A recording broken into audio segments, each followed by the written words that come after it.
Sunset yang mereka nanti pun akhirnya tiba. Naurin berlari ke pinggir pantai, seraya menggandeng tangan Labrayan. Wah, sangat indah ya, ujar Naurin sementara Labrayan hanya melihat wajah Naurin yang terus menyunggingkan senyuman manisnya itu. Di tengah terbenamnya matahari, Naurin memegang kedua tangan Labrayan, menatapnya dengan lekat. Katakan padaku jika kau mulai menyukaiku. Aku tidak ingin mendengarnya dari orang lain. Aku menunggumu mengatakannya, entah kapanpun itu. Ujar Naurin tersenyum. Benarkah kau menunggunya? Tanya Labrayan memastikan. Iya, aku ingin saat kita bermesraan, perasaanmu akan sama sepertiku. Bahkan terkadang aku takut kalau jantungku akan copot begitu saja saat kau memelukku. Jawab Naurin. Labrayan tersenyum mendengar jawabannya. Kalau sekarang aku bilang kalau aku menyukaimu, apa kau akan mempercayainya? Tanya Labrayan mendekatkan wajahnya. Aku akan percaya semua yang kau katakan. Jawab Naurin mendorong kembali tubuh Labrayan menjauhinya. Baiklah, kau dengarkan baik-baik. Karena aku hanya akan mengatakannya sekali saja. Perintah Labrayan. Naurin mengangguk dan siap mendengarkannya. Aku menyukaimu, bisiklah Brian di telinga Naurin. Kau serius? Tanya Naurin tidak percaya. Iya, bahkan aku sudah menyukaimu saat pertama kali melihatmu mengaca di mobilku. Apa kau ingat hari itu? Ucaplah Brian. Naurin terdiam seakan sedang mengingat kembali pikiran yang sudah tertumpuk itu. Ya Tuhan, apa itu mobilmu? Seru Naurin dengan wajah kagetnya. Jawablah Brian. Ah, kau ini bikin malu aja. Kenapa kau tidak membuka kaca mobilmu dan memarahiku? Aku kira tidak ada orang di jok belakang. Jawab Naurin dengan wajah yang memerah. Bagaimana bisa aku memarahi wanita secantik kau? Ledeklah Brian. Kau juga sering memarahiku dulu. Apa kau tidak ingat? Aku tidak percaya kalau kau sudah menyukaiku waktu itu. Melihatmu yang dingin dan kasar padaku dulu, rasanya ingin kulempar kau ke laut, cetus Naurin. Lemparlah sekarang. Ayo, jawablah Brian. Kau menyebalkan, balas Naurin memukul kecil dada Brian. Dengan cepat, Brian menarik tangan Naurin ke dalam dekapannya. Aku kasar padamu karena aku tidak ingin kau terluka oleh rasa trauma yang kumiliki. Makanya, aku ingin sekali membuatmu menjauhiku. Walaupun sebenarnya aku tidak menginginkan hal itu, tapi justru kau malah ngeyel dan terus saja menggodaku. Bahkan sekarang kau juga membuatku nyaman, sampai aku bisa melupakan semua pikiran burukku itu. Jelaslah Brian seraya mengelus lembut rambut panjang Naurin. Kedua mata Naurin mulai berkaca-kaca, tanpa sadar melelehkan air mata di kedua pipi mulusnya itu. Terima kasih karena sudah menyukaiku. Aku tidak percaya akhirnya rasaku terbalas sudah olehmu. Ucap Naurin melepaskan pelukannya perlahan. Kau menyuruhku jangan bersedih, tapi kau sendiri yang menangis. Tidak bisa dipercaya. Cetuslah Brian menghapus air mata itu. Aku menangis karena bahagia. Lagi-lagi Naurin menarik tengkuk leher Brian dan menciumnya. Hingga kini, Sunset jadi saksi atas perasaan mereka berdua. Apa kau sudah memikirkan cara untuk menggunakanku? Tanya Tuan Didon yang baru saja menghampiri Richard di teras rumah itu. Sudah, kita lakukan lusa, karena aku belum benar-benar matang dengan rencana ini, jawab Richard. Apa yang kau khawatirkan dengan rencanamu itu? Tanya Tuan Didon. Banyak sekali yang aku khawatirkan. Untuk itu aku ingin melakukannya dengan lebih rapi, jawab Richard. Baiklah, Apa sampai sekarang kau belum memberitahu tuanmu tentangku? Tanya Tuan Didon. Belum, karena aku masih membutuhkanmu untuk misi ini, jawab Richard. Bagaimana kalau suatu saat tuanmu tahu kalau kau membohonginya? Cerca Tuan Didon. Biarlah itu menjadi urusanku. Kau tidak perlu ikut campur, jawab Richard. Baik, balas Tuan Didon berlalu dari hadapan Richard. Richard menghela nafas panjang, kemudian beranjak dari duduknya. Berjalan masuk ke dalam rumah, terlihat Liora sedang berada di dapur bersama satu pelayan di sana. Apa yang kalian lakukan malam-malam begini? Tanya Richard yang baru saja lewat di sana. Oh, ini tuan.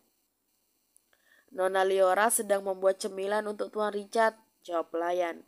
Untukku? Tanya Richard mengulang. Iya tuan, jawab pelayan itu. Sejak kapan kau mulai sibuk dengan dapur? Tanya Richard menoleh ke arah Liora. Tuan tidak tahu. Akhir-akhir ini Nona Liora lah yang selalu memasak untuk Tuan. Saya sudah melarangnya, tapi Nona Liora tetap bersikeras melakukannya. Jawab pelayan menundukkan kepalanya. Apa benar begitu? Tanya Richard mengulang. Iya benar, aku bosan jika tidak melakukan apapun di sini. Lagian kau juga menikmati makananku, berarti masakanku memang enak, jawab Liora. Pantas aja, aku merasakan makanan yang berbeda akhir-akhir ini. Lebih enak dari sebelumnya. Ternyata dia yang memasak, batin Richard. Kenapa kau diam saja? Apa masakanku enak? Tanya Liora mengulang. Sama saja dengan masakan yang lainnya, jawab Richard berlalu naik ke lantai atas. Liora dan pelayan itu saling menatap satu sama lain, hingga akhirnya mereka tersenyum bersama. Di ruang interogasi, Richard sedang fokus ke layar laptop di depannya. Sepertinya Richard sedang menyusun strategi untuk misinya kali ini. Terdengar suara ketukan pintu yang langsung dibuka oleh Liora. Aku mengantarkan cemilan untukmu, bersama dengan kopinya, ucap Liora seraya meletakkan sebuah nampan di atas meja Richard. Terima kasih, ucap Richard. Liora pun bergegas keluar. Saat baru keluar dari pintu, Liora berpapasan dengan Tuan Didon di sana. Ayah mau kemana? Tanya Liora. Ke ruangan Tuan Richard. Kau kenapa belum tidur? Tidurlah, ini sudah malam. Perintah Tuan Didon. Baik, ayah, jawab Liora berlalu melewati ayahnya. Langkah kaki Liora terhenti dan berbalik menatap ayahnya yang sudah masuk ke dalam ruangan Richard.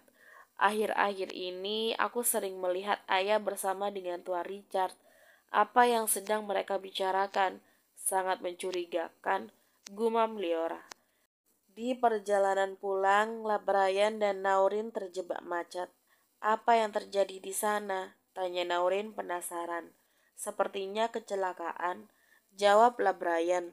Tiba-tiba hujan pun turun dengan deras. Karena mendung saat itu tidak dapat lagi membendungnya. Hujan, cetus Naurin. Kenapa? Kau takut? Tanyalah Brian. Iya, kadang aku sedikit takut kalau hujan lebat disertai dengan gemuruh petir yang menakutkan, jawab Naurin. Tidak akan ada petir, balaslah Brian. Mobil mereka berjalan perlahan, hingga terlihatlah sebuah kecelakaan tunggal di sana.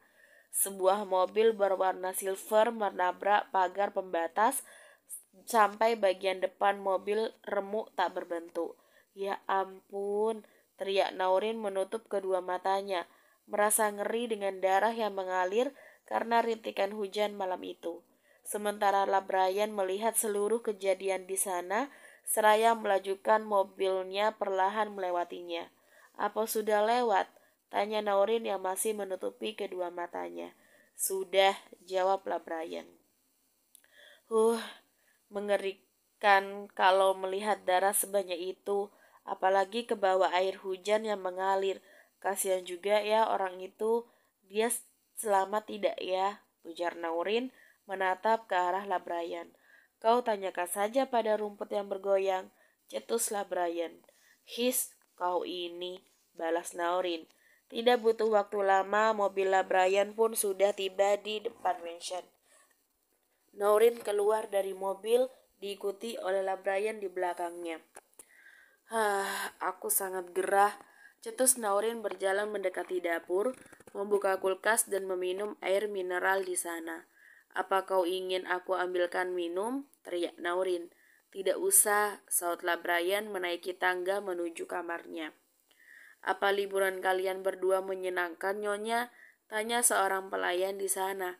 Sangat menyenangkan. Kapan-kapan aku akan mengajak kalian semua berlibur, biar tidak jenuh di dalam mansion terus.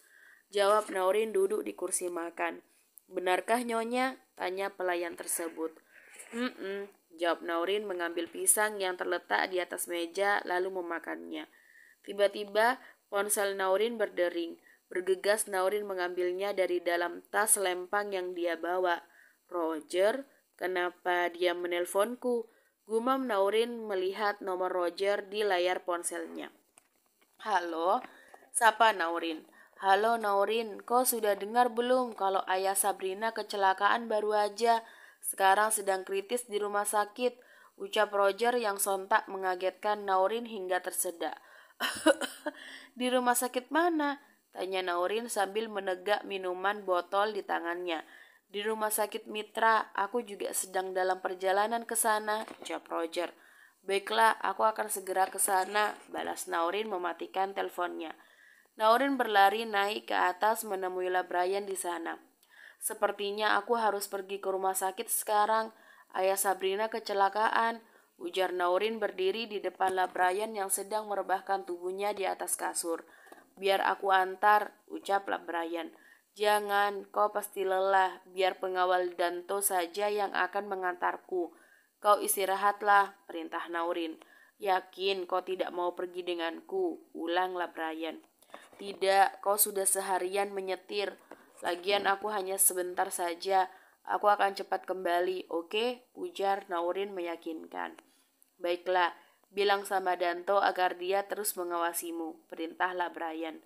Dia selalu berada di ketiakku, tenang aja, ucap Naurin mengecup pipi Brian dan berlari keluar. Apa jangan-jangan mobil silver yang tadi? Batin Brian. Naurin kini sudah berada di dalam mobil. Ke rumah sakit Mitra, perintah Naurin. Baik, Nyonya, jawab Danto melajukan mobilnya meninggalkan mansion. Beberapa menit berselang mobil Danto sudah berada di parkiran rumah sakit. Naurin berlari masuk ke dalam diikuti oleh Danto di belakangnya. Tidak sengaja Naurin berpapasan dengan Roger di sana. Roger, teriak Naurin. Naurin, ayo cepat, ucap Roger berjalan dengan langkah panjangnya, diikuti oleh Naurin dan Danto. Akhirnya mereka pun sampai di sebuah ruangan UGD di sana. Terlihat Sabrina yang sedang duduk seraya menundukkan kepalanya. Sabrina, Naurin duduk di sampingnya. Sabrina menoleh ke arah Naurin dan langsung memeluknya. Ayahku, Naurin, ayahku. Isak tangis mengisi keheningan di rumah sakit itu. Naurin mencoba menenangkannya dengan mengelus lembut punggung Sabrina. Aku yakin ayahmu tidak apa-apa, oke? Ucap Naurin mencoba menghiburnya. Tapi dari tadi dokter tidak keluar dari sana, seru Sabrina. Tunggu sebentar lagi, kau bersabarlah, jawab Naurin. Bersamaan dengan itu keluarlah dokter dari dalam ruangan di mana ayah Sabrina berada. Bergegas Sabrina berlari menghampiri dokter tersebut. Bagaimana keadaan ayah saya, dok? Tanya Sabrina. Apa kamu anaknya? Tanya dokter. Iya, saya anaknya, dok. Bagaimana, dok? Tanya Sabrina mengulang.